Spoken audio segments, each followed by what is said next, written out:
नुकतंच आपण मोरबे धरणावर तसेच बोकरपाडा येथे आपलं जलशुद्धीकरण केंद्र असो किंवा मग आपल्या आगरोळीच्या जलशुद्धीकरण केंद्रावर व्हिजिट केली.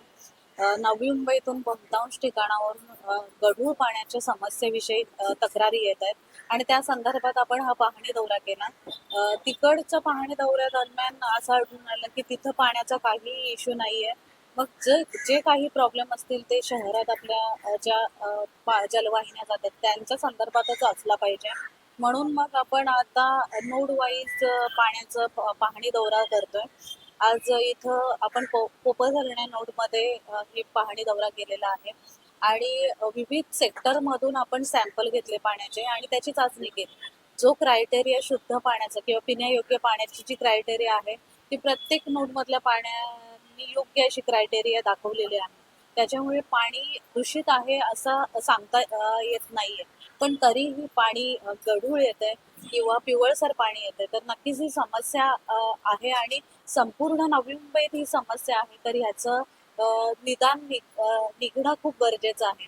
आता आधी ज्या समस्यांविषयी तक्रारी येत होत्या तर त्यामध्ये पाणी जास्त गढूळ दिसत होतं.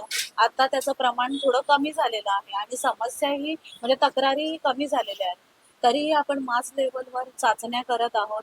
पाण्याची जी पिण्यायोग्य तपासणी करून ते पिण्यायोग्य आहे की नाही ते लोकांना सांगत आहोत आणि ह्या समस्या लोकांच्या डायरेक्टली आपल्या प्रशासनाला कळाव्यात म्हणून आपण एक टोल फ्री नंबर एक जाहीर केलेला आहे. तो नंबर असा आहे 1800 222 309.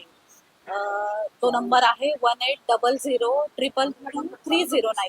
तर नक्कीच आपण पाण्यासाठी काही संदर्भात या काही तक्रारी असतील आपल्या तर ह्या टोल फ्री नंबरवर आपण कॉन्टॅक्ट करू शकता. आपल्या घरामध्ये येऊन प्रशासन कर्मचारी सॅम्पल घेतील आणि तिथल्या तिथं आपल्याला पाण्या संदर्भात चाचण्या करून आपल्याला ते पाणी पिण्यायोग्य आहे की नाही ते सांगतील.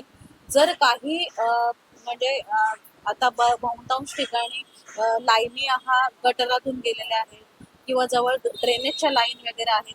अशा काही समस्या असतील आणि ते पाणी खऱ्या अर्थाने दूषित असेल तर तिथल्या तिथं आपल्या प्रशासनाला आदेशित केलं आहे की आपण लाईनी चेक करा, कुठे लिकेज आहे का ते चेक करा आणि तातडीने त्याच्यावर कारवाई करून लोकांना पिण्यायोग्य पाणी कसं देता येईल ह्याच्या संदर्भात आपण पाऊल उचलू. तर माझं सर्व नागरिकांना आता एक आव्हान आहे. पाण्यामुळे आजारपण वाढते असंही काही ठिकाणी होतंय पण बऱ्याच ठिकाणी आता असं होतंय की उष्माघाताचा त्रास जाणवतोय त्यामुळेही पोटाचे विकार, उलटी, जुलाब यासारखे आजार वाढत आहेत. तर जर आपल्याला शक्य असेल तर घरात थांबा. जर काही महत्वाचं काम असेल तरच आपण बाहेर पडा आणि खूप पाणी प्या. कारण पाणी जीवन आहे आणि आपल्याला जे मोरबे जे समृद्ध असं धरण आपल्याला लाभलेलं आहे. आदरणीय गणेशजी नाईक साहेबांच्या दूरदृष्टीने आपल्याला पाण्याचं समृद्ध असं धरण जे मिळालेलं आहे तर ते पाणी आता आपल्या धरणामध्ये इतकं शिल्लक आहे की आपण जुलैपर्यंत ते पाणी पुरवू शकतो. पण जर पाण्याचा आपण योग्य वापर केला, योग्य नियोजन करून ते पुरवलं तरच ते जुलैपर्यंत पुरणार आहे. आता निसर्ग आपल्या हातात नाहीये. पाऊस आज येतोय, उद्या येतोय की महिन्यानंतर येतोय ते आपण सांगू शकत नाही. तर नक्कीच पाण्याचा दुरुपयोग टाळा. आपल्या निदर्शनात कुठे येत असेल की पाण्याचा दुरुपयोग होतोय, कुठे लिकेज आहे, कुठे पाणी गढूळ जास्त प्रमाणात येतं तर तत्काळ या आपत्कालीन नंबरवर आपण कॉन्टॅक्ट करा आणि त्याविषयी सूचना प्रशासनाला